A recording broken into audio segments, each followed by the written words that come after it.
গল্পকথনে আপনাদের আমন্ত্রণ।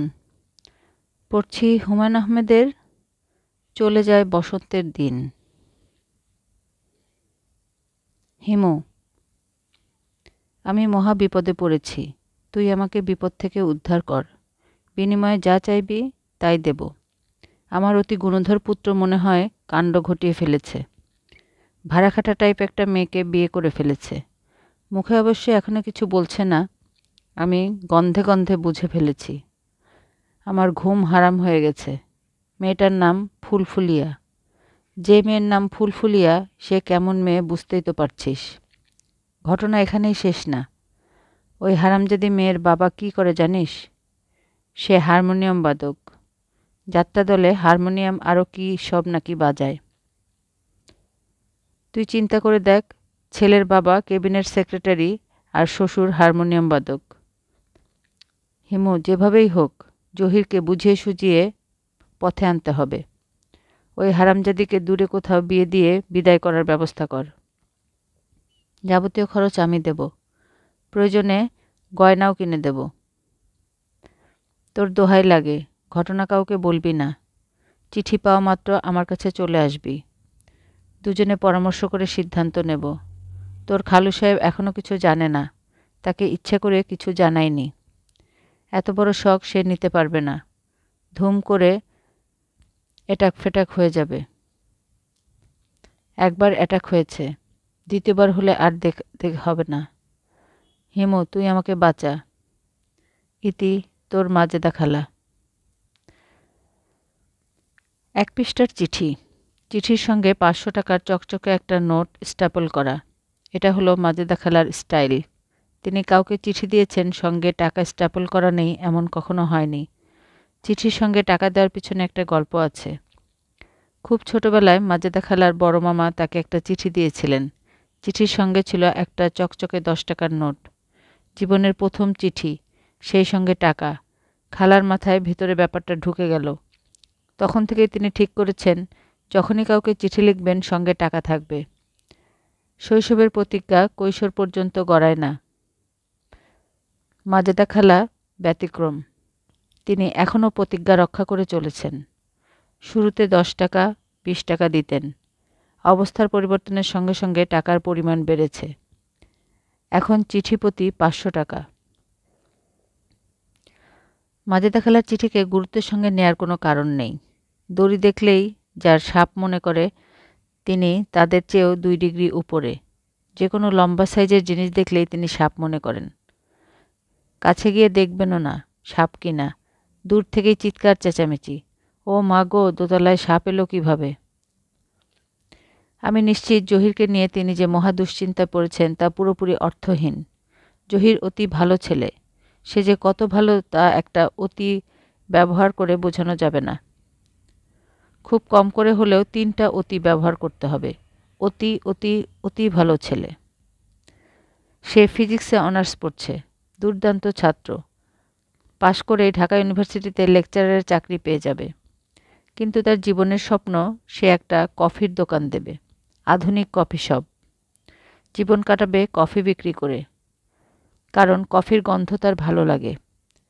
কফি হাউজে লোকজন আনন্দ করে কফি খেতে খেতে গল্প করে। এই দৃশ্য দেখতে ভালো লাগে এবং তার নিজেরও কফি খেতে ভালো লাগে। সে কফি হাউজের নামও ঠিক করে রেখেছে, শুধুই কফিতা। জহিরের ধারণা ফ এবং ব খুব কাছাকাছি। শুধুই কফিতা আসলে শুধুই কবিতা। নিতান্তই ভালো মানুষ টাইপ মানুষের মাথাতেই এরকম আইডিয়া আসে। জহির সরল ধরনের ভালো মানুষ। পৃথিবীতে বক্র ধরনের ভালো মানুষও আছে। বক্র ভালো মানুষরা ভালো, তবে তাদের চিন্তাভাবনা বক্র। জহির সেরকম না। ফুলফুলিয়া নামের কোনো মেয়ের সঙ্গে তার যদি ভাব হয়েও থাকে, জহিরের ভালো মানুষের জন্যই হয়েছে। একজন ভালো মানুষ অন্য একজন ভালো মানুষকে খুঁজে বের করে। একটা চোর খুঁজে বের করে আরেকটা চোরকে। ফুলফুলিয়ার সঙ্গে পরিচয় হলে দেখা যাবে সেও চমৎকার একটি মেয়ে। জহিরের শুধুই কফিতা কফি শপে কফি বানানোর জন্য ছটফট করছে। কাস্টমারকে নিজেই ছুটে গিয়ে কফি দিচ্ছে। আদুরে গলায় বলছে, কফি কেমন হয়েছে খেয়ে বলুন তো। ভালো হলে কিন্তু আরেক মগ খেতে হবে। মাজেদা খালার দুশ্চিন্তা দূর করার জন্য না, ফুলফুলিয়ার ব্যাপারে কৌতূহলী হয়েই খালার ধানমন্ডির বাসায় গেলাম। খালু সাহেব আমাকে দেখে প্রথম কিছুক্ষণ এমনভাবে তাকিয়ে থাকলেন যেন চিনতে পারছেন না। তারপর শুকনো গলায় বললেন, কি ব্যাপার? আমি বললাম, কোনো ব্যাপার না, আপনাদের দেখতে এসেছি। খালু সাহেব ও বলে ন্যাশনাল জিওগ্রাফি ম্যাগাজিনে মুখ ঢেকে ফেললেন। খালু সাহেব আমাকে সহ্যই করতে পারেন না। মাজেদা খালা আমাকে আড়ালে ডেকে নিয়ে ফিসফিস করে বললেন, তোর খালুর সামনে ওই প্রসঙ্গ তুলবি না। আমি বললাম, ওকে। খালা বললেন, জহিরের কাছ থেকে কায়দা করে ব্যাপারটা আগে জেনে নে। আমি যে ঘটনা জানি এটা যেন জহির টের না পায়। আমি আবারও বললাম, ওকে। খালা বিরক্ত গলায় বলল, ওকে ওকে করিস না তো। তোকে দেখে মনে হচ্ছে তুই ব্যাপারটা হাসি তামাশা হিসেবে নিচ্ছিস। মোটেই হাসি তামাশা না। অবশ্যই হাসি তামাশা না। জহির কোথায়? এক্ষুনি সাঁড়াশি দিয়ে জহিরের পেট থেকে সব কথা বের করে ফেলব। শুরু হবে সাঁড়াশি আক্রমণ।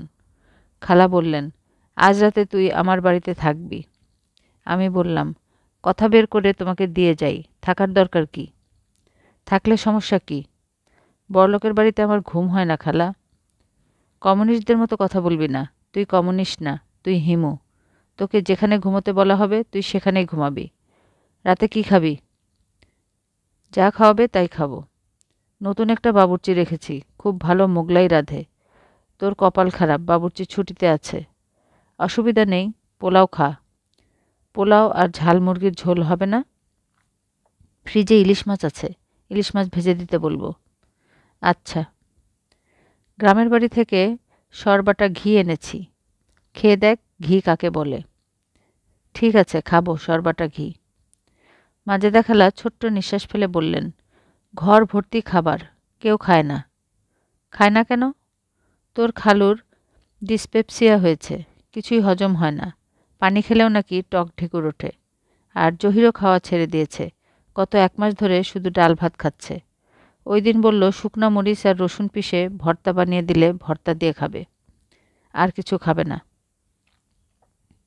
বলো কি? খালা হতাশ গলায় বললেন, আমার দৃঢ় বিশ্বাস ফুলফুলিয়া মেয়েটার সঙ্গে পরিচয় হবার পর জহির ওই পায়খানা করছে। ওই মেয়ে যেহেতু শুকনা মরিচের ভর্তা দিয়ে ভাত খাচ্ছে, এর বেশি কিছু খাবার মুরদ নাই, কাজেই জহিরকেও তাই খেতে হবে। তাহলে তো ঘটনা অনেক দূর গড়িয়েছে। তুমি চিন্তা করো না, আমি টেক কেয়ার করছি। হয় জহিরের স্ক্রু টাইট দিয়ে দেব, আর নয়তো নাট খুলে স্ক্রু বের করে নিয়ে আসব। তুই একটা কাজ করবি?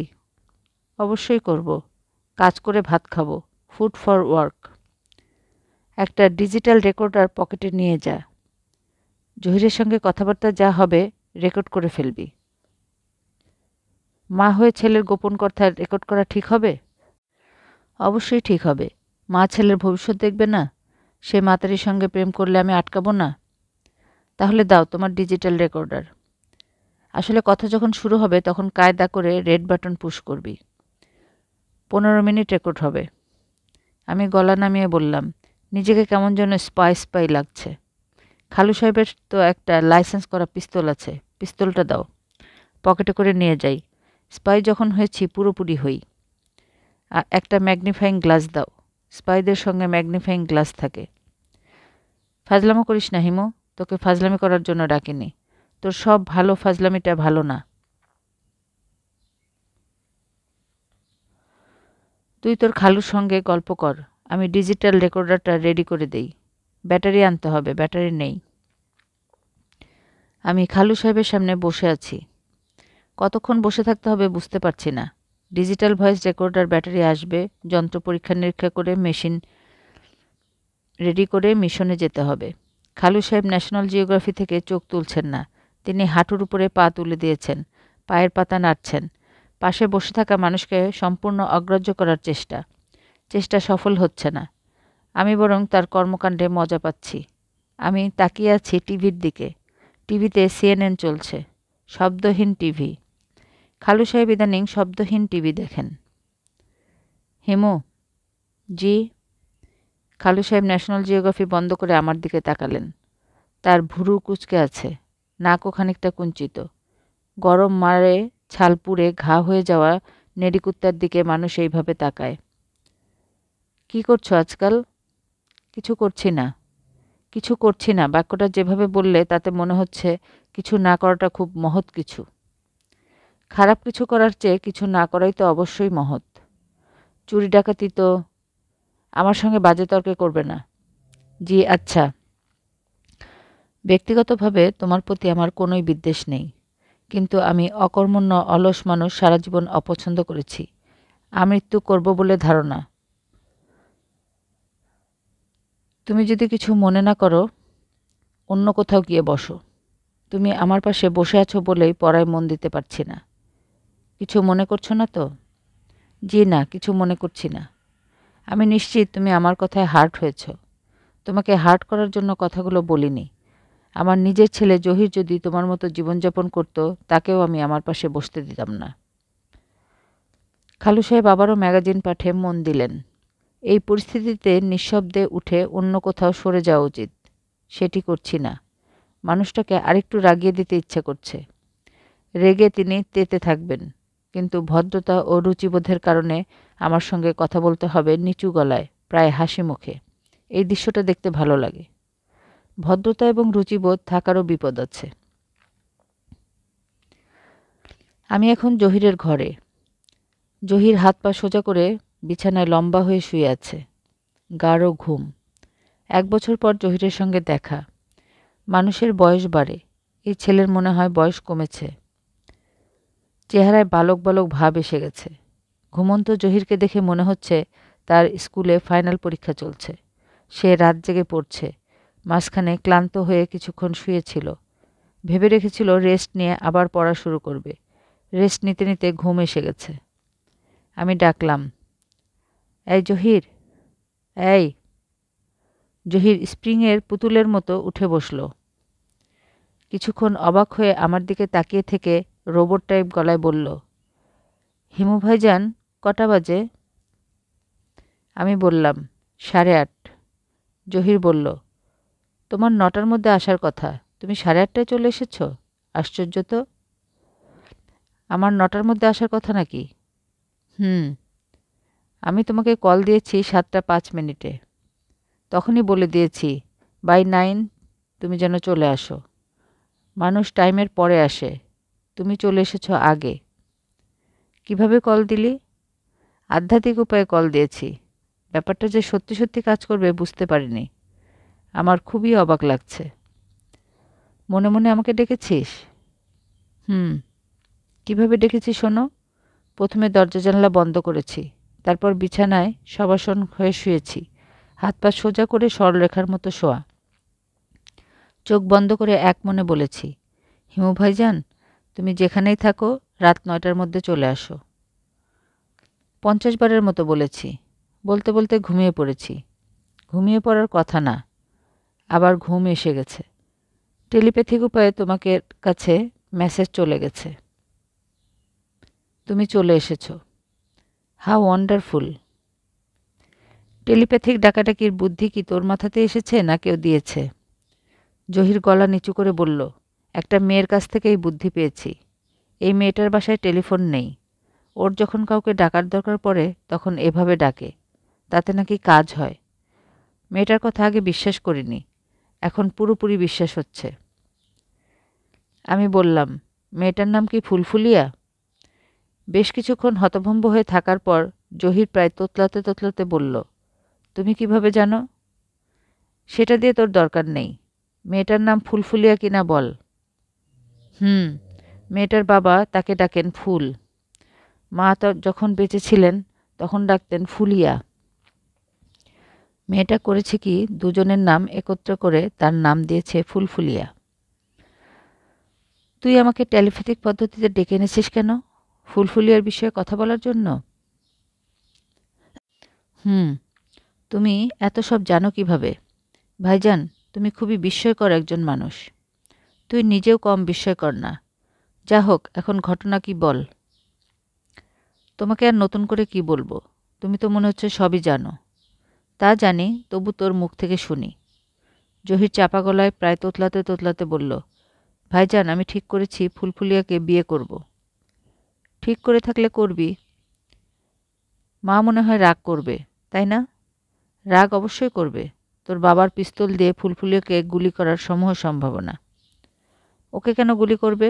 গুলি করলে আমাকে করবে। মাজেদা খালা তোকে কিছুই বলবে না। তুই যদি একটা খুন করে এসে বলিস, মা আমি খুন করে এসেছি, তাহলে খালা বলবেন, ভালো করেছিস, এখন যা গোসল করে আয়, ভাত খা, ইলিশ মাছের ডিম রান্না করেছি। জহির অবাক হয়ে বলল, এত কিছু থাকতে ইলিশ মাছের ডিমের কথা বললে কেন? মনে এসেছে বলেছি।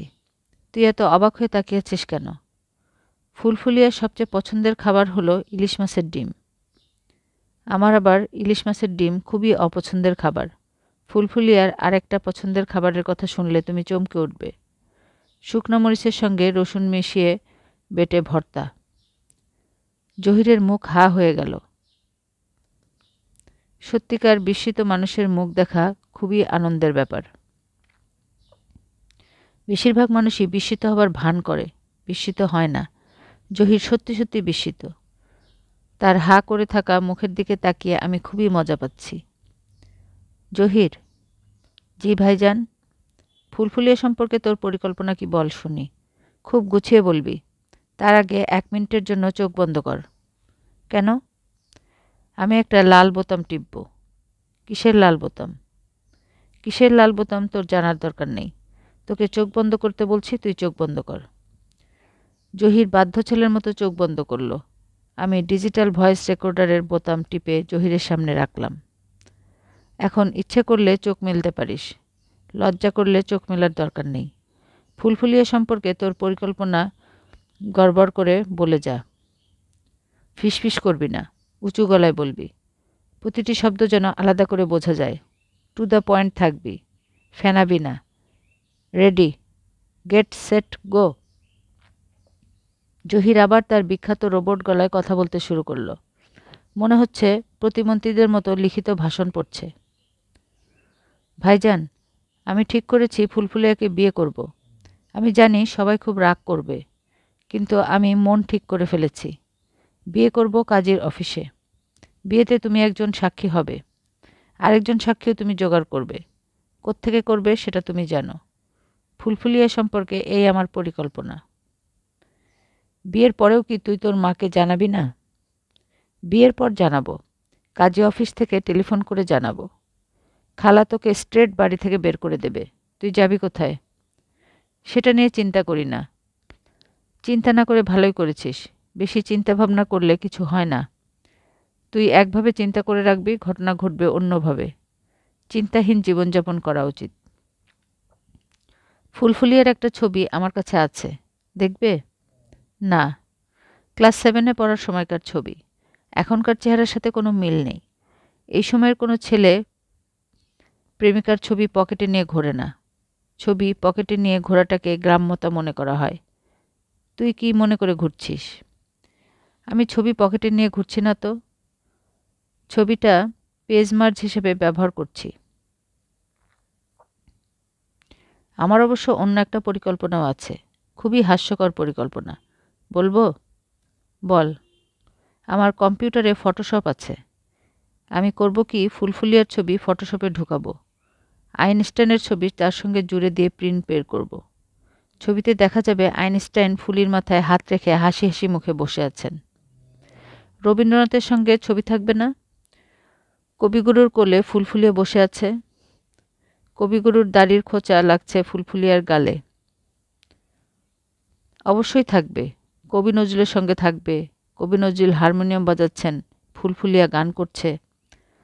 বাংলাদেশের বিখ্যাতদেরকেও থাকবে না? বাংলাদেশের বিখ্যাতরাও থাকবে, তবে কোনো পলিটিক্যাল ফিগার থাকবে না। শেখ হাসিনা, বেগম খালেদা জিয়া এরা বাদ। শুধু কবি সাহিত্যিকরা থাকবে। আর আসল ইচ্ছা ফুলিকে চমকে দেয়া। সমস্যা হচ্ছে মেয়েটা চমকায় না। ভাইজান, তুমি ওকে চমকাবার কিছু বুদ্ধি বের করো তো।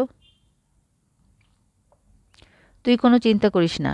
চমক কত প্রকার ও কী কী এই মেয়ে এখন টের পাবে। ওকে আমরা ধারাবাহিক চমকের মধ্যে রাখব। চমকাতে চমকাতে ওর চমকা রোগ হয়ে যাবে। তখন দেখবি কারণ ছাড়াই চমকাচ্ছে। Thank you. তুই চুপ করে বসে থাক, আমি খালাকে একটা জিনিস হ্যান্ডওভার করে এক্ষুনি আসছি। তুমি কি রাতে থাকবে? বুঝতে পারছি না, থেকে যেতেও পারি। যদি রাতে থাকো তাহলে ফুলির সঙ্গে পরিচয়টা কিভাবে হলো সেটা তোমাকে বলবো। খুবই ইন্টারেস্টিং। শুনলে হাসতে হাসতে তোমার দম বন্ধ হয়ে যাবে। আমার যখনই মনে হয় আমি একা একা হাসি। জহির মুখ টিপে হাসছে। কি সুন্দর সহজ হাসি। তার আনন্দ সারা শরীর দিয়ে আলোর মতো ঠিকরে বের হচ্ছে। ঠিক তখন একটা ঘটনা ঘটল। টিভির উপর রাখা জাপানি চীনামাটির বালিকা মূর্তি ধুম করে নিচে পড়ে টুকরো হয়ে ভেঙে গেল। দেয়ালে ঝুলানো দুটি ক্যালেন্ডার হঠাৎ পেন্ডুলাম হয়ে দুলতে শুরু করল। আমরা যে খাটে বসেছিলাম কেউ মনে হয় সেই খাট ধরে হাঁচকা টানে ইঞ্চিখানেক সরিয়ে দিল। মাথার ভিতরের মগজও মনে হয় খানিকটা দুলল। জহির ভীত গলায় বলল, ভাইজান কি হচ্ছে? আমি বললাম, তেমন কিছু না, টাইট হয়ে বসে থাক, ভূমিকম্প হচ্ছে। জহিরের মুখ দ্বিতীয়বারের মতো হা হয়ে গেল। মুখের হা বন্ধ না করেই সে কথা বলল, ভূমিকম্প হচ্ছে নাকি? মানে কি? আমি হালকা গলায় বললাম, মা বসুন্ধরা সামান্য কেঁপে উঠেছেন, ঢাকা শহর দুলছে। আমরা বসে আছি কেন? আমরা বসে আছি কারণ আমরা বসে বসে গল্প করছিলাম। যদি দাঁড়িয়ে দাঁড়িয়ে গল্প করতাম তাহলে বসে না থেকে দাঁড়িয়ে থাকতাম। ততক্ষণে মাজেদা খালার বাড়িতে ভূতের তাণ্ডব শুরু হয়েছে। মাজেদা খালা চিৎকার করছেন। তার কাজের 3টি মেয়ে 2টি চিৎকার করছে। একটি গলা ছেড়ে কাঁদছে। খালু সাহেব ইংরেজিতে সবাইকে ধমকাচ্ছেন। দারুণ টেনশনের মুহূর্তে খালু সাহেব বাংলা ভুলে যান। মাজেদা খালা অ্যান্ড ফ্যামিলি আটকা পড়ে গেছে। বাড়ি থেকে বের হতে পারছে না, কারণ দরজা খোলার চাবি পাওয়া যাচ্ছে না। মাজেদা খালা সম্প্রতি তার পুরো বাড়ির দরজা তালা বদলে আমেরিকান তালা লাগিয়েছেন। এই তালাগুলো বাইরে থেকে লাগানো যায়, আবার ভেতর থেকেও লাগানো যায়। জহির বলল, ভাইজান বাড়িঘর ভেঙে মাথার উপর পড়বে না? আমি বললাম, পড়তে পারে। আমাদের তো রাস্তায় গিয়ে দাঁড়ানো উচিত। রাস্তায় যাবি কিভাবে? দরজা খোলার চাবি খুঁজে পাওয়া যাচ্ছে না। ভূমিকম্প থেমে গেছে তাই না ভাইজান? প্রথম ধাক্কাটা গেছে, আসলটা বাকি আছে। আসলটা বাকি আছে মানে? ভূমিকম্পের নিয়ম হচ্ছে প্রথম একটা ছোট ধাক্কা দেয়, সবাইকে জানিয়ে দেয় যে সে আসছে, তারপর দেয় বড় ধাক্কাটা। বড় ধাক্কাটা কখন দেবে? তার কোনো ধরাবাঁধা নিয়ম নেই। 5 মিনিট পরে দিতে পারে, 5 ঘন্টা পরে দিতে পারে, আবার ধর 5 দিন পরেও দিতে পারে। ভাইজান আমার খুবই টেনশন লাগছে। ফুলফুলিয়ার সঙ্গে কিভাবে পরিচয় হলো সেই গল্পটা শুরু কর, টেনশন কমবে। দরজায় ধরাম করে শব্দ হলো। মাজেদা খালা ঝড়ের মতো ঘরে ঢুকলেন। কাঁদো কাঁদো গলায় বললেন, ভূমিকম্প হচ্ছে তোরা জানিস না? আমি বললাম, জানি। জেনে শুনে চুপচাপ বসে আছিস কিভাবে? রাস্তায় গিয়ে দাঁড়াবি না? রাস্তায় যাব কিভাবে? তুমি তো চাবি খুঁজে পাচ্ছ না। এতক্ষণ খালা কাঁদো কাঁদো ছিলেন, এইবার কেঁদেই ফেললেন। ফোঁপাতে ফোঁপাতে বললেন, চাবিটা আমি নিজের হাতে ড্রেসিং টেবিলের ফার্স্ট ড্রয়ারে রাখি। আজও রেখেছি, আমার পরিষ্কার মনে আছে। ড্রেসিং টেবিলের সব ড্রয়ার খুঁজেছি, চাবি নেই। আমি বললাম, তোমার শোবার ঘরের বালিশের নিচে দেখো তো। খালা রাগী গলায় বললেন, বালিশের নিচে চাবি রাখিনি, বালিশের নিচে কেন দেখব? খোঁজাখুঁজির মধ্যে থাকলে তোমার টেনশনটা কমবে, এই জন্য দেখতে বলছি। কোনো একটা কাজ নিয়ে ব্যস্ত থাকো। ভালো কথা, ডিজিটাল ভয়েস রেকর্ডটার কাজ শেষ। তোমার কাছে কি হ্যান্ডওভার করব? 15 মিনিটের মতো রেকর্ড হয়েছে। খালা যেভাবে ঝড়ের মতো এসেছিলেন ঠিক সেইভাবে ঝড়ের মতো বের হয়ে গেলেন। তার প্রায় সঙ্গে সঙ্গে চাবি পাওয়া গেছে, চাবি পাওয়া গেছে শব্দ শোনা গেল। দরজা খোলার শব্দ হলো। সিঁড়ি দিয়ে ধূপধাপ শব্দে নামার শব্দ পাওয়া গেল এবং আমাকে চমকে দিয়ে জহির বিছানা থেকে লাফ দিয়ে নেমে বন্দুকের গুলির মতো দরজা দিয়ে বের হয়ে গেল। তার প্রায় সঙ্গে সঙ্গেই ধরণী দ্বিতীয়বার কেঁপে উঠল। ততক্ষণে ঢাকা শহর জেগে গেছে। চারদিকে হইচই শুরু হয়েছে। রাস্তা ভর্তি মানুষ। এর মধ্যে একজন আবার আজান দিচ্ছে। প্রাকৃতিক বিপর্যয়ের সময় আজান দিতে হয়। আমি জানলা দিয়ে তাকিয়ে আছি। আতঙ্কে অস্থির হওয়া লোকজন দেখতে ভালো লাগছে। তীব্র আতঙ্কেরও কিছু পর্যায় আছে। প্রাথমিক পর্যায়ে তীব্র আতঙ্কগ্রস্ত মানুষ এক জায়গায় দাঁড়িয়ে থাকতে পারে না। ক্ষুদ্র একটা এলাকার ভিতর ছুটোছুটি করে। আতঙ্ক যত বাড়তে থাকে ছুটোছুটির মাত্রা তত কমতে থাকে। তীব্র আতঙ্কের শেষ পর্যায়ে কোনো ছুটোছুটি নেই, স্থির হয়ে দাঁড়িয়ে থাকা। তখন চোখের মণিও নড়বে না। মাজেদা খালাকে দেখা যাচ্ছে। তিনি তার পরিবার নিয়ে বাড়ির সামনে লনে ছুটোছুটি করছেন। তিনি যেদিকে যাচ্ছেন তার কাজের 3 মেয়েকেও সেদিকেই দেখা যাচ্ছে। শুধু খালু সাহেব এক জায়গায় দাঁড়িয়ে আছেন। তার হাতে ন্যাশনাল জিওগ্রাফি ম্যাগাজিন। তার ঠোঁটে সিগারেট, তবে সিগারেটে আগুন নেই। ছুটে নিচে নামার সময় নিশ্চয়ই লাইটার নিয়ে যেতে ভুলে গেছেন। জহিরকে দেখতে পাচ্ছি না। সে কি গেট খুলে বাইরে চলে গেছে? এক দৌড়ে ফুলফুলিয়ার কাছে চলে যায়নি তো? ফুলফুলিয়া যখন দেখবে খালি গায়ে একজন যুবক দৌড়াতে দৌড়াতে তার কাছে আসছে, তখন সে ভালোই মজা পাবে। মাজেদা খালার বাড়ির মূল লোহার গেটটি বন্ধ, তবে মূল গেটের সঙ্গে বাচ্চা গেটটা খোলা। সেই গেটের ভিতর দিয়ে মাঝে মাঝে লোকজন উকি দিচ্ছে। খালার বাড়ির গেটে 24 ঘন্টা দারোয়ান থাকার কথা। কোনো দারোয়ান নেই। যে কোনো বিপর্যয়ের সময় প্রথম যারা দায়িত্ব ফেলে পালিয়ে যায় তারা হলো দারোয়ান এবং সিকিউরিটি গার্ড। হিমু, এই হিমু। মাজেদা খালা আমাকে দেখতে পেয়েছেন। মনে হয় তার আতঙ্ক সহনীয় পর্যায়ে চলে এসেছে। তীব্র আতঙ্কগ্রস্ত মানুষ কাউকে চিনতে পারে না। মস্তিষ্কের যে অংশে পরিচিতমূলক তথ্য থাকে সেই অংশ কাজ করে না। মাজেদা খালা ক্ষিপ্ত গলায় চেঁচালেন, এই হিমু, কথা বলছিস না কেন?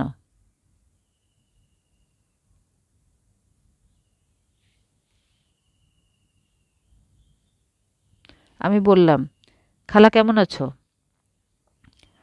গাধা, তুই ফাজলামি করছিস কেন? এখন কেমন আছি জিজ্ঞেস করার মানে কি? নেমে আয়। তোমরা কি চা খাবে? চায়ের পানি বসিয়ে দেই। নেমে আয় তো, এক্ষুনি নাম। মাজেদা খালার পাশে খালু সাহেব এসে দাঁড়ালেন। ভাঙা ভাঙা গলায় বললেন, Himu, bring me a lighter. খালু সাহেবের গলা ভাঙা ছিল না।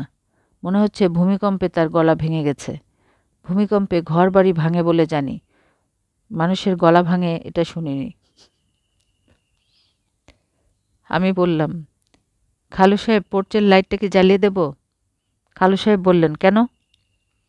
আমি বললাম, ন্যাশনাল জিওগ্রাফি ম্যাগাজিনটা পড়তে পারতেন। লনে কতক্ষণ থাকতে হয় তার তো কোনো ঠিক নেই।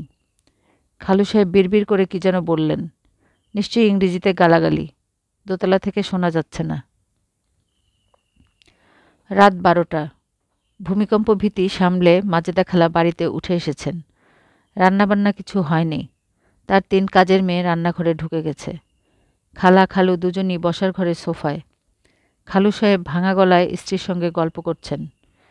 গল্পের বিষয়বস্তু ভূমিকম্প। বুঝলে মাজেদা, বিরাট কোইন্সিডেন্স। যখন ভূমিকম্প হচ্ছিল তখন আমি ন্যাশনাল জিওগ্রাফিতে ভূমিকম্প দিয়েই একটা আর্টিকেল পড়ছিলাম। আর্টিকেলের নাম আনটেমড নেচার। আর্টিকেলের একটা চ্যাপ্টার ভূমিকম্পের বর্ণনা দিয়ে শুরু হয়েছে। ওই চ্যাপ্টারটা পড়তে শুরু করেছি, তখনই ভূমিকম্প শুরু হলো। ইন্টারেস্টিং কোইন্সিডেন্স না? খালা জবাব দিলেন না। তিনি ভাবলেশীন মুখে টিভির দিকে তাকিয়ে আছেন। টিভিতে এখনও CNN। এখনও টিভি শব্দহীন। মাজেদা খালাকে দেখে মনে হচ্ছে তার আতঙ্ক এখনও পুরোপুরি যায়নি। স্বামীর প্রশ্নের জবাব তো তিনি দিলেনই না, উঠে নিজের ঘরে চলে গেলেন। খালু সাহেব আমার দিকে তাকিয়ে বললেন, হিমু, তোমার কাছে কোইন্সিডেন্সটা ইন্টারেস্টিং মনে হচ্ছে না? আমি বললাম, অবশ্যই ইন্টারেস্টিং, তবে আপনি দয়া করে বজ্রপাতের উপরে কোনো আর্টিকেল পড়বেন না। কেন? বজ্রপাতের উপরে আর্টিকেল পড়লেন, সঙ্গে সঙ্গে আপনার উপর বজ্রপাত হলো। পুরো কয়লা হয়ে গেলেন। তুমি কি রসিকতা করার চেষ্টা করছো? জি। তোমার সঙ্গে আমার রসিকতার সম্পর্ক না, রসিকতা করবে না। জি আচ্ছা। একটা জিনিস খেয়াল রাখবে, তোমার নাম হিমু, তুমি একজন ভ্যাগাবন্ড, তুমি চার্লি চ্যাপলিন না। জি, আমি খেয়াল রাখব। তুমি জহিরের ঘরে যাও, ওকে বিরক্ত করো, ওর সঙ্গে হিউমার করার চেষ্টা করো, আমার সঙ্গে না। জি আচ্ছা। আমি উঠে দাঁড়ালাম। খালু সাহেব থমথমে গলায় বললেন, তোমাকে আরেকটা বিষয় বলি, দয়া করে সহজ উত্তর দেবে, পেঁচানো উত্তর দেবে না। জি আচ্ছা। ভূমিকম্প হচ্ছে, সবাই দৌড়ে নেমে খোলা জায়গায় চলে গেল, তুমি ঘরে বসে রইলে। খুব ভালো কথা, থাকো ঘরে বসে, কিন্তু জহিরকে আটকে রাখলে কেন? খালু সাহেব, আমি জহিরকে আটকে রাখিনি। ও হঠাৎ খালি গায়ে দৌড় দিল, যাকে বলে ভো দৌড়। দৌড়ে কোথায় গেল? প্রথম বুঝতে পারিনি কোথায় গেছে, পরে ওকে আবিষ্কার করলাম ছাদে। সে কোনো বইয়ে পড়েছে ভূমিকম্পের সময় রাতের আকাশে আলোর খেলা হয়, বিচিত্র ভাষায় আকাশে লেখা ভাসে। সত্যি কিনা দেখতে গেছে। যে ছেলে ফিজিক্স পড়ছে সে ভূমিকম্প আকাশে হাবিজাবি লেখা হয় এসব বিশ্বাস করে? ওকে তো কানে ধরে উঠবোস করানো দরকার। ওকে আমার কাছে পাঠাও তো, তার সঙ্গে কথা বলা দরকার। খালু সাহেব কথা না বলে আরেক দিন বলুন, এখন সে একটু ব্যস্ত আছে। ব্যস্ত বলেই আমি আপনার কাছে বসে আছি। আপনি বিরক্ত হচ্ছেন জেনেও বসে আছি। কী নিয়ে ব্যস্ত? সে টেলিপ্যাথির মাধ্যমে একজনের কাছে খবর পাঠানোর চেষ্টা করছে। জানার চেষ্টা করছে ভূমিকম্পে তাদের কোনো ক্ষতি হয়েছে কিনা। পদ্ধতিটা খুব সহজ। সবাসন হয়ে চোখ বন্ধ করে বিছানায় শুয়ে থাকতে হয়। চুপ করো। জি আচ্ছা। খালু সাহেব থমথমে মুখে জহিরের ঘরের দিকে এগুলেন। আমিও তার পিছনে পিছনে গেলাম। ইন্টারেস্টিং কোনো পরিস্থিতি হয় কিনা দেখার জন্য যাওয়া। তেমন কিছু হলো না।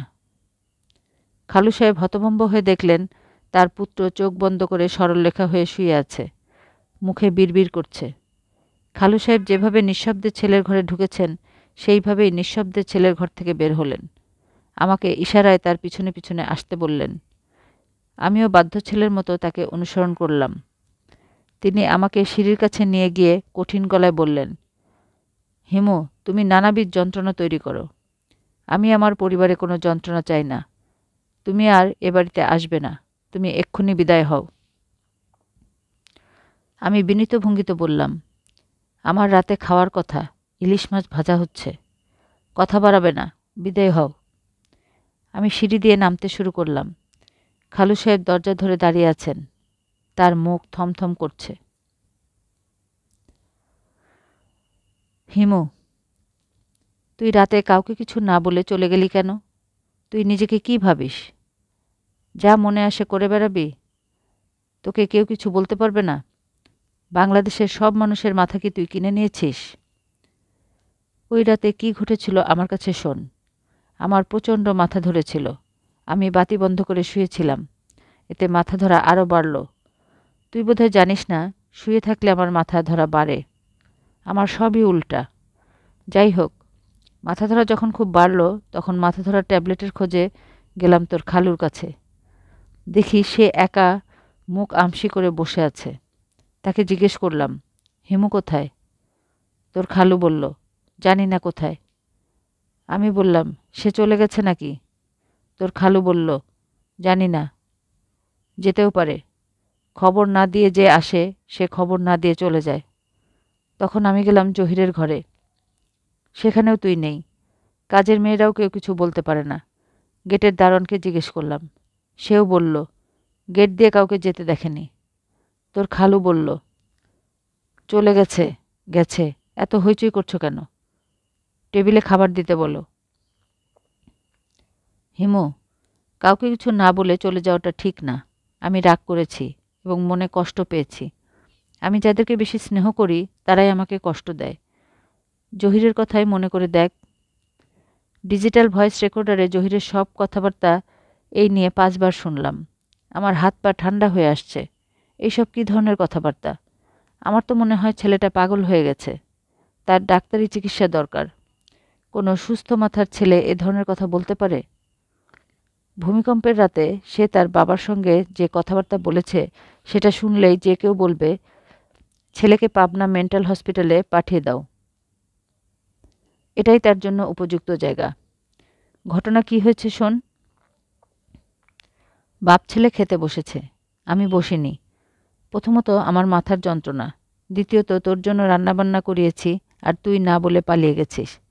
যাই হোক, মূল ঘটনা শোন। জহিরের বাবা বলল, পড়াশোনা কেমন হচ্ছে? জহির বলল, ভালোই হচ্ছিল, তবে এখন হচ্ছে না। জহিরের বাবা বলল, হচ্ছে না কেন? জহির বলল, ফিজিক্স পড়ে কোনো লাভ নেই বাবা। লাভ নেই কেন? প্রকৃতিকে বোঝার জন্যই ফিজিক্স পড়া। আমি চিন্তা করে দেখেছি এখন পর্যন্ত ফিজিক্সের যে উন্নতি হয়েছে তা দিয়ে প্রকৃতিকে কিছুতেই বোঝা যাবে না, বরং উল্টো হবে। ফিজিক্সের জ্ঞান আমাদের চিন্তাকে আরও ধোঁয়াটে করে ফেলবে। জহিরের বাবা তখন শান্ত গলায় বলল, আমি ফিজিক্স জানি না, আমি ইতিহাসের ছাত্র। তুই কি বলছিস বুঝিয়ে বল। জহির বলল, সব কিছু বোঝাতে পারবো না, একটা শুধু বলি, ফিজিক্স হচ্ছে মহাবিশ্ব সৃষ্টি হয়েছে বিগ ব্যাং থেকে। প্রচণ্ড শব্দে কসমস ডিম ফেটে মহাবিশ্ব তৈরি হলো। যে মুহূর্তে কসমিক ডিম ফাটল সেই মুহূর্তে থেকে সময়ের শুরু। কসমিক ডিম ফাটার পরের অবস্থা ফিজিক্স ঠিকই বলছে, তবে ডিম ফাটার আগে কী হয়েছিল কিছুই বলতে পারছে না। ডিম ফাটার আগে কী ছিল ফিজিক্স তা বলতে পারছে না বলে তুই ফিজিক্স পড়বি না? না, আমার কাছে ফিজিক্স পড়া অর্থহীন মনে হচ্ছে। কি করবি বলে ঠিক করেছিস? বাবা, আমি একটা কফি শপ চালাবো। বুঝতে পারছি না কি বলছিস, কি চালাবি? কফি শপ, ছোট্ট ঘরোয়া ধরনের কফি শপ। দোকান সারাদিন বন্ধ থাকবে, খুলবে সন্ধ্যার পর। কাটায় কাটায় 12টার সময় কফি শপ বন্ধ হবে। রসিকতা করছিস নাকি? না, রসিকতা কেন করব? কফি শপের নাম ঠিক হয়ে গেছে, শুধুই কফিতা। নাম শুধুই কফিতা? হ্যাঁ, আমার কফি শপের নাম কফিতা। এখন কি করছি জানো বাবা? যে মগে করে কফি দেওয়া হবে সেই মগের ডিজাইন করছি। মগের ডিজাইন করছিস? হ্যাঁ, কোন রঙের মগে কফির গেরুয়া রং ভালো ফোটে সেটা দেখা হচ্ছে। দেখা যাচ্ছে গাঢ় সবুজ রঙের মগে কফির রং ভালো ফোটে। কাজেই আমাদের মগের রং হলো গাঢ় সবুজ। এই মগ হবে গ্লাসের মতো। মগে চায়ের কাপের মতো কোনো বোটা থাকবে না। বোটা থাকবে না? জি না। কেন থাকবে না শুনতে চাও? শুনি, কেন থাকবে না? পানির গ্লাস আমরা হাত দিয়ে ধরি। ঠান্ডা পানির গ্লাস হাত দিয়ে ধরেই পানির শীতলতা আমরা টের পাই, আমাদের ভালো লাগে। গরম কফির উষ্ণতাও ঠিক একইভাবে আমরা কফির মগ হাতে দিয়ে ধরা মাত্র টের পাবো, আমাদের ভালো লাগবে। তুই তাহলে কফির দোকান দিচ্ছিস? জি। তোর নেক্সট পরীক্ষা যেন কবে? 9 তারিখ, 7 দিন আছে। পরীক্ষা তো দিচ্ছি না। পরীক্ষা দিচ্ছিস না? না, কফি শপের আইডিয়া মাথায় আসা মাত্র পড়াশোনা ছেড়ে দিয়েছি। জহিরের বাবা এরপরেও বেশ সহজভাবে খাওয়া দাওয়া শেষ করল। বেসিনে হাত ধুয়ে এসে আবার খাবার টেবিলে বসল। জহিরের খাওয়া তখনও শেষ হয়নি। জহিরের বাবা শান্ত মুখে ছেলের খাওয়া দেখতে লাগল। খাওয়া শেষ হবার পর জহিরের বাবা বলল, 9 তারিখে তুই পরীক্ষা দিতে যাবি। যদি না যাস তাহলে ওই দিন এক বস্ত্রে বাড়ি থেকে বের হয়ে যাবি। কথা চালাচালি আমার পছন্দ না। আমি আমার কথা বলে শেষ করলাম। এই বিষয়ে 9 তারিখ পর্যন্ত আর কোনো কথা বলবো না। জহির বলল, আচ্ছা। হিমু, এই হলো ঘটনা। জহিরের বাবাকে আমি মোটেই দোষ দিচ্ছি না। সে তো তাও ধৈর্য ধরে ছেলের কথা শুনেছে। আমার ইচ্ছে করছিল খাবার টেবিলেই ঠাস করে ছেলের গালে একটা চড় মারি, যাতে এক চড়ে মাথার সব আইডিয়া নাকের ফুটো দিয়ে বের হয়ে যায়। ওই ঘটনার পর আমি তোর খালুকে ফুলফুলিয়া মেয়েটার কথা বলেছি। আমি চিন্তা করে দেখলাম ছেলে যেভাবে বিগড়াচ্ছে, ফুলফুলিয়ার ব্যাপারটা আর গোপন রাখা ঠিক হবে না। ক্যাসেট করা কথাবার্তাও তোর খালুকে শুনিয়েছি। বেচারা যে কী পরিমাণে শকড হয়েছে তুই বিশ্বাস করবি না। 3 দিনের একটা কনফারেন্সে তার সুইডেন যাবার কথা ছিল, সেটা সে বাতিল করেছে। সিগারেট ছেড়ে দিয়েছিল, আবার সিগারেট ধরেছে। ভোঁস ভোঁস করে দিনরাত সিগারেট টানছে। আমি কিছু বলছি না। সিগারেট টেনে যদি টেনশন কিছু কমে তাহলে কমুক। গতকাল রাতে ঢাকা ক্লাবে গিয়েছিল, সেখান থেকে ফিরেছে মদ খেয়ে। সিগারেটের সঙ্গে মদ খাওয়াও ছেড়ে দিয়েছিল। তার ভাবভঙ্গি দেখে মনে হচ্ছে আবারও মদ ধরবে। চিন্তা করে দেখ আমি কি বিপদে পড়েছি। তোর খালুকে আমি এখন কিছুই বলবো না। 9 তারিখ পার হোক, তারপর দেখা যাক পানি কোন দিকে গড়ায়। হিমুরে, আমি মহা বিপদে আছি। তোকে যে বাড়িতে আসতে বলবো, তোর সঙ্গে পরামর্শ করব, সেই উপায় নেই। জহিরের বাবা তোর এই বাড়িতে ঢোকা নিষিদ্ধ করে দিয়েছে। দারোয়ানকে ডেকেও বলে দেওয়া হয়েছে তুই যেন এ বাড়িতে ঢুকতে না পারিস।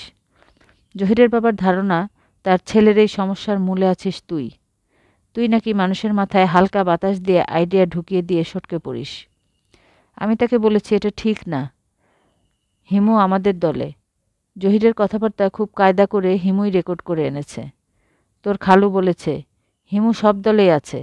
জহির যদি ফুলফুলিয়াকে বিয়ে করে তাহলে দেখা যাবে উকিল বাবা হিমু। তোর খালুর কথাও আমি ফেলতে পারছি না। বলতো আমি কি করি? এদিকে ফুলফুলিয়া মেয়েটার বিষয়ে তোর খালু কিছু খোঁজখবর বের করছে। মেয়েটা কি করে শুনলে তুই মাথা ঘুরে পড়ে যাবি। সে একটা ক্লিনিকে আয়ার কাজ করে, রুগীদের গু-মূত পরিষ্কার করে। অবস্থাটা চিন্তা করে দেখ। আমি মানত করেছি সমস্যা সমাধান হলেই আজমির শরীফ চলে যাব। খাজা বাবার দরবারে শুকরানা নামাজ পড়ব। সেখানকার এতিম মিসকিনদের একবেলা খাওয়াবো।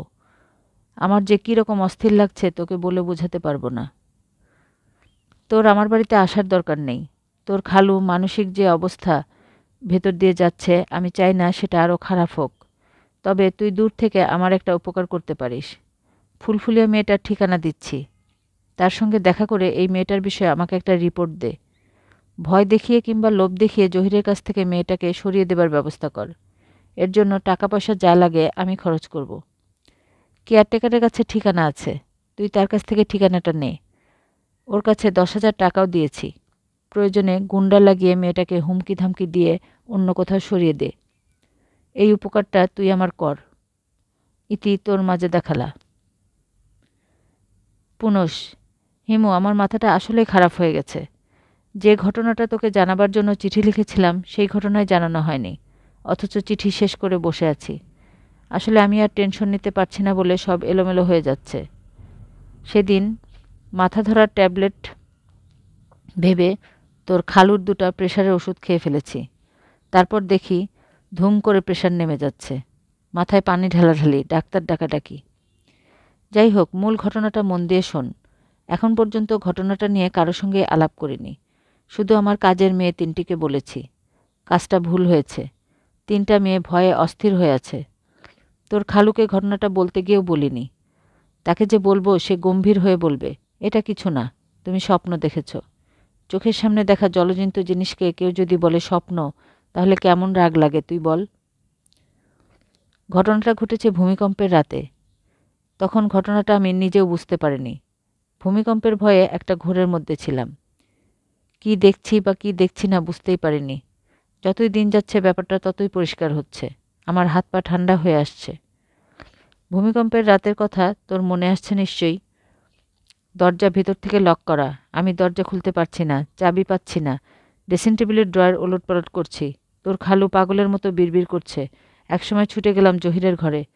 তখন তুই বললি বালিশের নিচে খুঁজে দেখতে। আমি গেলাম শোবার ঘরে। আমি মশারি খাটিয়ে ঘুমাই। ঢাকায় ডেঙ্গু রোগ দেখা দেওয়ার পর থেকে এই অবস্থা। রাত 8টা বাজতেই কাজের মেয়ে মশারি খাটিয়ে দেয়। আমি গেলাম শোবার ঘরে। মশারি উঠিয়ে বালিশের নিচে হাত দিয়ে খুবই অবাক। দেখি বাড়ির চাবি। চাবি হাতে নিয়ে গিয়ে দেখি আরেকটা জিনিস দেখলাম। দেখি বুড়ো একজন মানুষ কুঁজো হয়ে মশারির ভিতর শুয়ে আছে, তাকিয়ে আছে আমার দিকে। তখন আমার মাথাতেই নেই যে এটা একটা ভয়ঙ্কর দৃশ্য। আমার মশারির ভিতর কোনো বুড়ো মানুষ বসে থাকতে পারে না।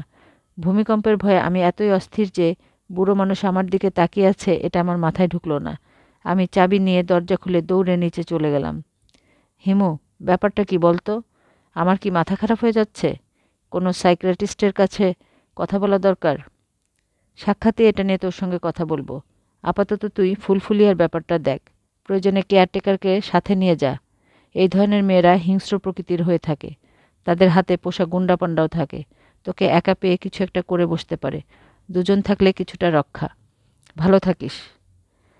আজকের পর্বের এখানেই সমাপ্তি।